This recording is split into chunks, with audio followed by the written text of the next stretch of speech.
coming out that Matt Eberflus, despite all the criticism around his job recently, could be a lot safer than a lot of Chicago Bears are willing to hear, or wanting to hear, I should say. We're going to talk about that. And also, Adam Schefter throws a little water on the rumors of Ben Johnson possibly being the next head coach of the Chicago Bears. We're going to talk about all that, plus dive into the mailbag right after this. You are now tuned in to Chicago Bears Central, your number one place for all Chicago Bears news and content.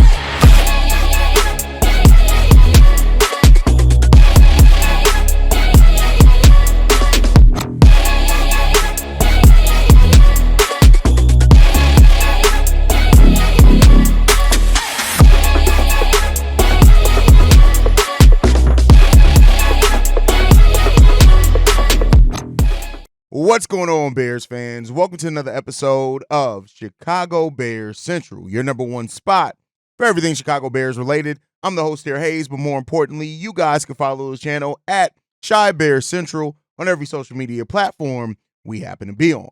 With that being said, let's go ahead and get into this content for today, y'all. And there's not usually some news that I come here that I know probably universally, outside of some outliers, it's going to probably trigger Bears fans. And I hate to bring this up. I know most people have probably seen this at that point, but this is kind of all started by Adam Rank saying that Matt Eberflus could be a lot safer than most people are probably wanting to hear right now. As a matter of fact, I'm going to go ahead and play the clip here. There's a possibility that Matt Eberflus actually has a 5-year contract and that he might be more locked in, because I talked, and I might have alluded to this a moment ago, I talked to some people within NFL circles, people who are close to Ryan Poles, and they indicated to me that regardless of what happens at all, Matt Eberflus is coming back regardless. That they're not going to be in a situation where they put him in the same spot that they put Justin Fields and Mitch Trubisky and Rex Grossman and everybody else. They're not going to do that. So I'm like, yeah, why not make this misery last longer? And as you heard from Adam Rank there, not only adding some time on to Matt Eberflus' contract, but saying that the Bears have already made the decision that no matter how the season finishes, that Matt Eberflus could be returning as the head coach of the Chicago Bears. What the hell? And this isn't even necessarily to say, like, I have my opinion that I feel like Matt Eberflus should be done as the head coach of the Chicago Bears at season end. But even if the Bears are saying that, even if they want to leave it out to say, hey, maybe if we finish the season strong, maybe we play incredibly well within our division, better than we're expected, maybe we'll keep on Matt Eberflus. I'm not necessarily mad at a front office thinking and throwing out the caveat, well, if we finish extremely strong, we can keep our head coach. But to say that there's already some thought process that no matter how this season ends, that Matt Eberflus could return as the head coach, what has Matt Eberflus done to have that job security? And I know some Bears fans are going to say, but what about the cycle? Every time we get a rookie quarterback, we end up firing their head coach before going into the next year. Here's what my response to that is. The problem of that cycle isn't firing people that aren't doing their job well. That's not a problem. If you don't do your job well and you get fired, I don't give a fuck how many head coaches you go through. If they're not living up to the performance, that's not the problem. The problem in the cycle is what keeps going into the evaluation that we keep getting head coaches that can't turn into long-term head coaches for the Chicago Bears. That's the problem of the cycle. The firing of people who aren't working, who aren't doing their job, who aren't elevating their team, who are not elevating their players, that's not a problem. I don't give a damn if you got to fire 10 head coaches. The problem with that is that the bigger problem is, why do we keep evaluating these head coach prospects or bringing in these coaches to help steer the Chicago Bears or bring the Chicago Bears into a new era? And that's the part of the failure. That's the loudest part of it. I don't care about firing people who aren't living up to their expectations. That's cool. That's what coaching is. It's going to happen. The Bears aren't going to be the last team to do that.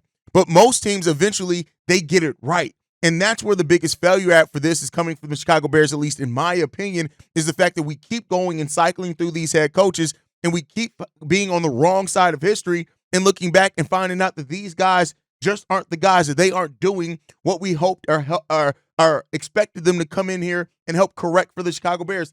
That is the biggest problem in the evaluation for me. Firing people who aren't performing, cool. There's no issue with that. If you were firing people who were, like the Lovey thing, that's 10-win. You fired a 10-win coach and it struggled since then, that's where I can understand people having some issues with. But I don't want to hear nothing about the cycle. Let's stop the cycle. You want to stop? Are you willing? You're so thirsty to stop the cycle that you're willing to hold on to a head coach that isn't clearly working, that it seems like the players may have started, he may have started losing the locker room. That you don't want to make that point. You don't want to try to make a point to stop the cycle to end up keeping somebody that clearly is starting to go down the path that we don't need or want to go. So I hope that Adam Rank is wrong on this. This isn't to call out Adam Rank or anything. I actually think he's a really good dude. He actually really loves the Chicago Bears. I would love to have, he's left comments here before. I would love to have him on the show at some point. But if this is what he's hearing and this ends up being true, I got to tell y'all right now, I don't know how much longer I can keep Steve-O from going off. That's just the God honest truth. If this ends up being true and the Chicago Bears, not only he has more time left on his deal than initially expected, if they did some Chicago Bulls stuff, end up giving a secret extension to a head coach that hadn't deserved it at that point, is that how thirsty you are to stop this cycle, to keep a head coach and not go into the season and let the season determine it? Like I said, if he ends up finishing strong, let's say that he ends up winning 7 out of the last 8 games, and the Bears, would I be necessarily as happy with it? No, but I could understand it, right? I could understand it, but not necessarily agree. But to say that no matter how this season finishes, Matt Eberflus is safe to return no matter what the finish is, that's the part that I have the biggest issue with. That's the part that I don't understand. That's the part that's foolish as far as an operating standpoint of your franchise and of your front office. That's where the point is that I start getting like, what the hell are we really doing here? That's the point when I get to that end. Now, to add to that, we also got Adam Schefter throwing a little something on the Chicago Bears and the potential of Ben Johnson coming here, where Schefter said this. Ben Johnson's going to be very, very selective about the place that he chooses to go if he decides even to leave Detroit. Good point. He's going to be very careful. I don't know that he desires to leave that division, to head in the division, to go to a place that you're talking about, the dysfunction that has existed within that organization. We'll see. That's up to him. But I believe he's going to be very selective in how he approaches how to do his business. Before you said the word selective, I thought you were going to say he's going to be eagerly sought after. He's going to be the most sought after.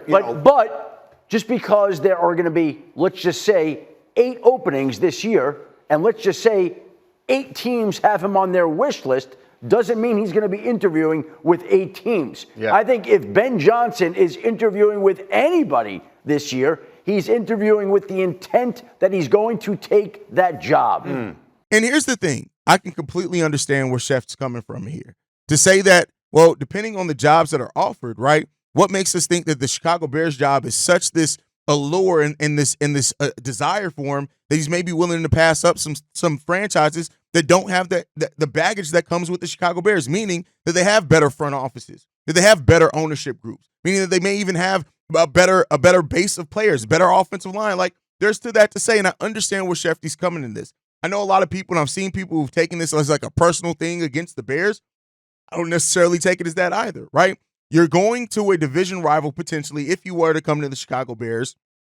And then you got to look at the team that you helped build up, and you got to hope that you can turn this team around. And then again, you're still looking at some of the things with ownership and other things like that. So I can understand it. I do agree with how Schefter ended it, is that just because 8 teams are interested in Ben Johnson, it doesn't mean he's going to interview with 8 teams. Keep in mind, Ben Johnson's the guy, he's the one that decided to turn down the Washington Commanders job and return to Detroit, meaning that it seems like he really does take it seriously as far as where he wants to pick and choose where his head coaching career begins. Now, one could say, I mean, maybe he is just that enamored with what the Chicago Bears is. Maybe he does just want to coach the Chicago Bears. But when you pair this with the rumor that Matt Eberflus could be here longer, already be a determining factor of him returning next year, to me, if Ben Johnson, and that's another thing in this, if Ben Johnson does end up getting away and going to another team and end up blossoming, right? And even though if it's a rumor right now that he wanted to come here, all those things, if that happens, Chicago Bears fans are going to take that and they're going to riot yet again. If he ends up going somewhere successful and we end up holding on to Matt Eberflus for another year or 2, and then don't let the coach that we do eventually bring in here still suck, right? And then we're looking at, well, remember when Ben Johnson reportedly wanted to come here, right? So that's where all this thing sits right now. It's frustrating. It is frustrating being a Chicago Bears fan. It has always been frustrating, and it doesn't seem like that's going to stop anytime soon. So hearing this from Schefter, pairing that with the Adam Rank thing, it's really interesting when it gets down to it. And, we'll see where this develops, man. There's a lot of questions right now for the Chicago Bears and what this future really does look like for them. And we'll see how that develops and turns into it for the Bears. Hopefully at some point, the Chicago Bears can actually start riding this damn ship and we can actually start looking like a franchise that wants to take this seriously, the game of football that is serious about competing and contending.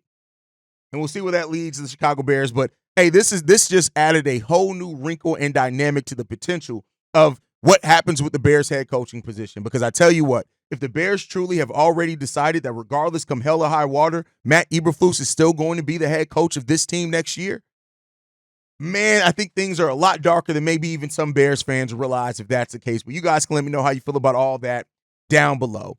Let's go ahead and get into the mailbag for today. This first voicemail, this one's from Fred. Cognac Boys, Bobby, C-Dub, what it do? Big Cav, Steve-O, man, Haize, man, the CBC gang, man.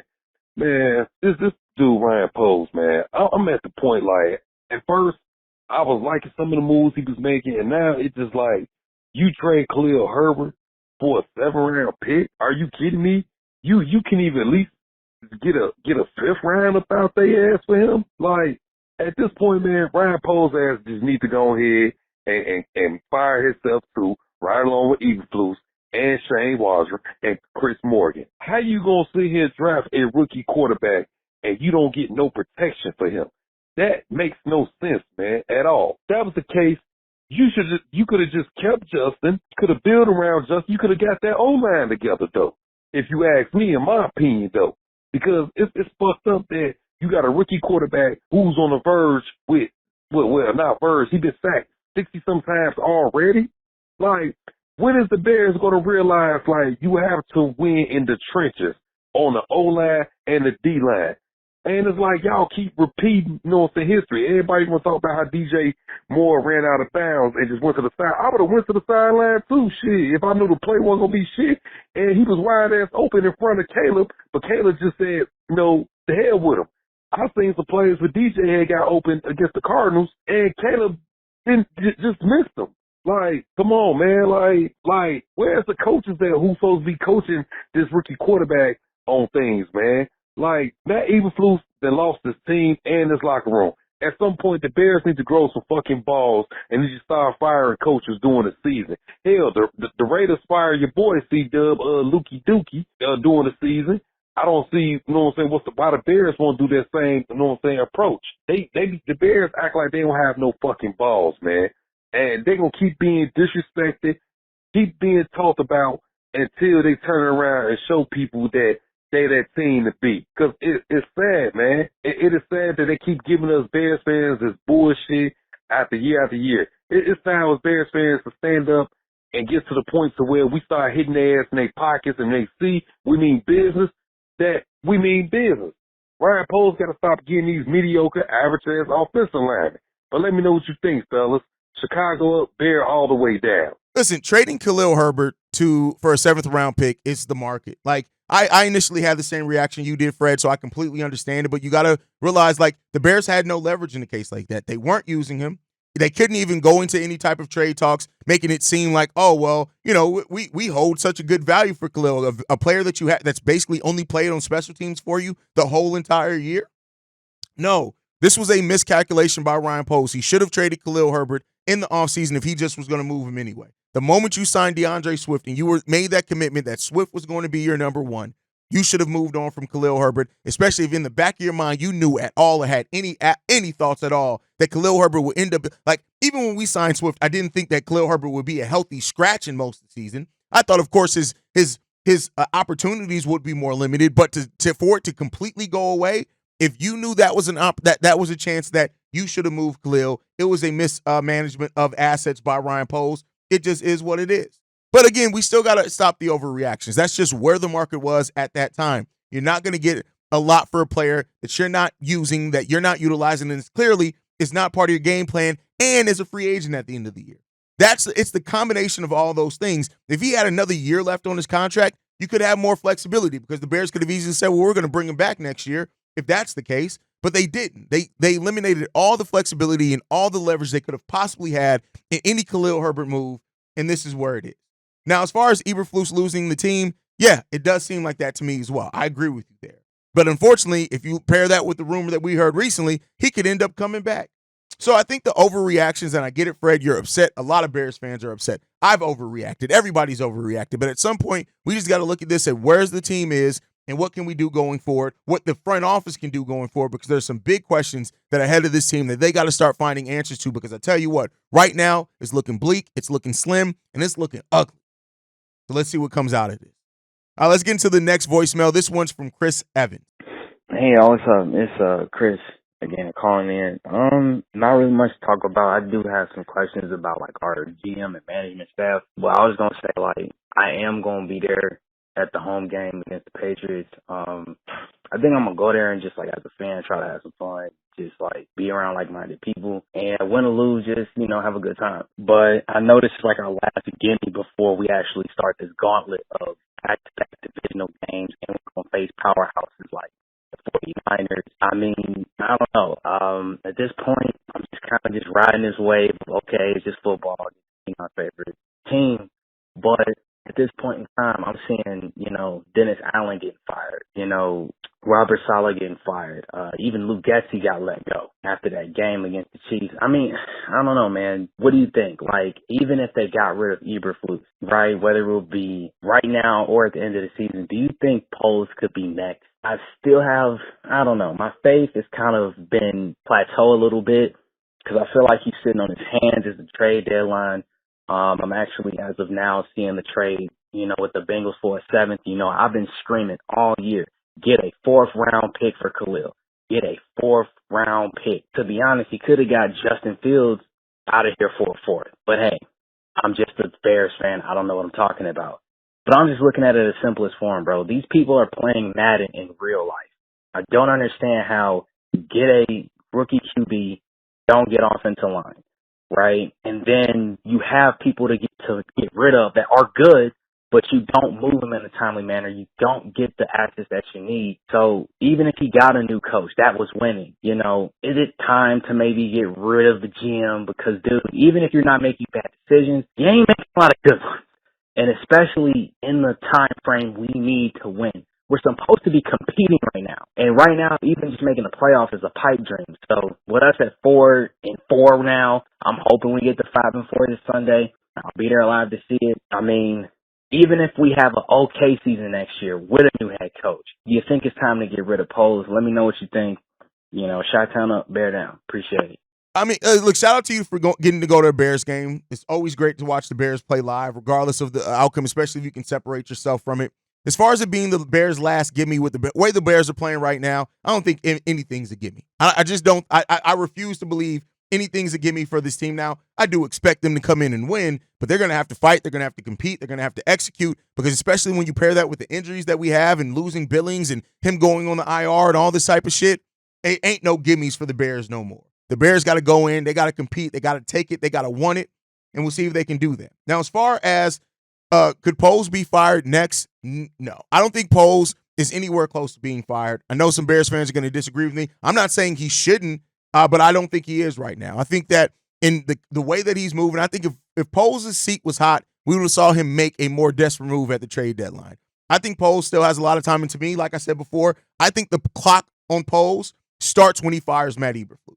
That's what I think, because at this point now, you've changed the quarterback. You would have changed the head coach. That's when the clock starts. Now, it can stop again if the coach ends up working out, and then you're making great moves after that. But I think that's where the clock starts ticking on Ryan Poles, in my personal opinion. Now, as far as a 4th for Khalil Herbert, you're never going to get a 4th for Khalil Herbert. Maybe if he was playing well and executing, maybe you could have got a 4th, or maybe like a conditional 5th that could have turned into a 4th. But with where the Bears are, him being a free agent at the end of the year, you weren't going to get a 4th for Khalil Herbert. You just weren't. And I think that's, again, it's a mismanagement of assets by Ryan Poles, in my personal opinion. But all right, let's get into this next voicemail. This one's from Xavier. What's going on, guys? This is Xavier calling in again, man. I just want to clear a couple thoughts up that I had. I was, man, bro, I'm so much of a Bears fan, bro, that I'm embarrassed. Like I said, I'm super embarrassed of what's happened these past 2 weeks. And it's sad as hell that we got to deal with this, that we got to put up with this, and that since the Bears organization organization has always been one of those organizations, oh, we don't fire coaches during the year. Bro, get that shit out of here, bro. Flus gotta go, bro. He has to go. Secondly, like I said, bro, I just feel like it's a problem at the top, bro. I feel like it's in ownership, bro. I feel like the McCaskies, bro, they've been in charge, bro, and they ain't got this shit right yet, bro. They ain't got it right, bro. And we wasting away as a franchise, bro. We supposed to be like one of these historic ass franchises, bro. One of the original teams and all this shit, bro. We are not ran like it, bro. Our rivals, bro, are ran way better, bro. The Packers are ran way better, bro. The Cowboys are ran way better. I'm not even saying that Jerry Jones is a great owner, but he runs it better than the McCaskies. To me, at least we know he spends money and he's gonna go target guys, even for headlines, bro. We look horrible, bro. The Steelers are ran way better than us. All of these core franchises are ran way better than us personally. So I feel like it's a problem at the top. And I'm not going to blame Ryan Poles because at the end of the day, he's done more good than bad. But the coach got to go, bro. When we fired that the offense coordinator and defense coordinator last year, the head coach should have went too. So that's my thing, bro. Well, now we got to start over, get another coach, but get rid of him now. Don't wait to the end of the season. Get rid of Flus now. Because we know he's a lame duck coach anyway. Get him up out of here, bro. But that's all I got to say. Chicago up, bear down. Yeah, I mean, the Bears gave you a lot to be embarrassed about over the last 2 weeks. I mean, that's just the unfortunate nature of where this team is right now. The Hail Mary took a lot of things down, and that just is what it is at this point. We got to hope that it's going to improve, that it's going to get better, and we'll end up seeing, man. As far as Flus, he may not be going anywhere when you listen to the most recent. And as far as ownership piece of it, here's the thing. It's natural to blame ownership. But ownership very rarely, it's not like a head coach. It's not like even the CEO. Like, the ownership very rarely changes because they hold all the power. And also, it's not like the McCaskies are making the day-to-day. The day-to-day now is made by Ryan Poles. But not to say that if you had an ownership group that held the front office at a higher standard, that held winning at a higher standard, of course, you'd be in a much different place, right? So, I mean, ownership is definitely part of the problem. But I think right now with Kevin Warren and Ryan Poles and how much they run the day-to-day, they got to get their shit together. And they got to run this team like Kevin Warren said it. He wanted to judge this team by winning Super Bowls. We're not close to that, it does not seem. So the judgment and the evaluation of where you say you want us to be, we failing right now. We got to get there, and let's hope that we can. All right, let's get into the next voicemail. This one is from Darnell.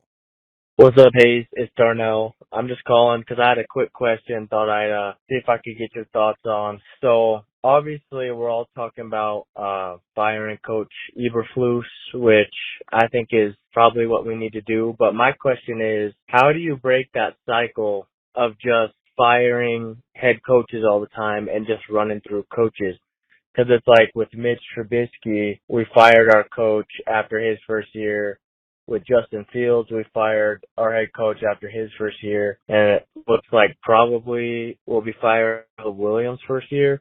So I just want to know, man, what do we need to do to fix that cycle, man? The organization, it's just kind of a joke. Just thought I'd get your thoughts, man. Let me know. Appreciate y'all, and bear down. We'll see y'all later. Breaking the cycle of firing coaches, and this is kind of what I said in the opening.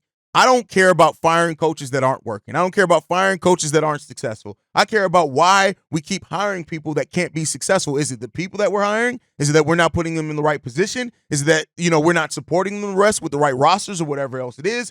That's the problem that I need to fix. I don't give a damn about firing people who aren't working out. Fire people who aren't working out. But at the end of the day, you got to ask yourself, when you keep having to fire people, what is going into the evaluation of the hirings?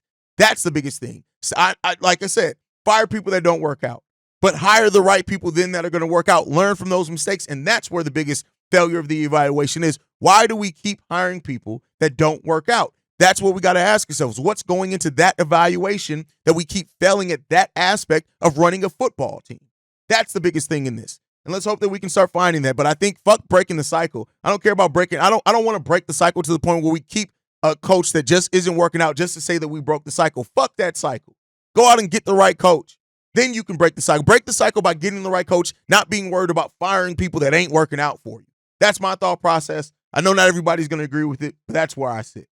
All right, let's get into the last voicemail for today. This one's from DeJuan.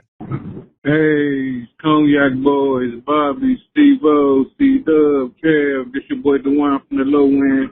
I was calling in because, I've just been watching the season as it go on.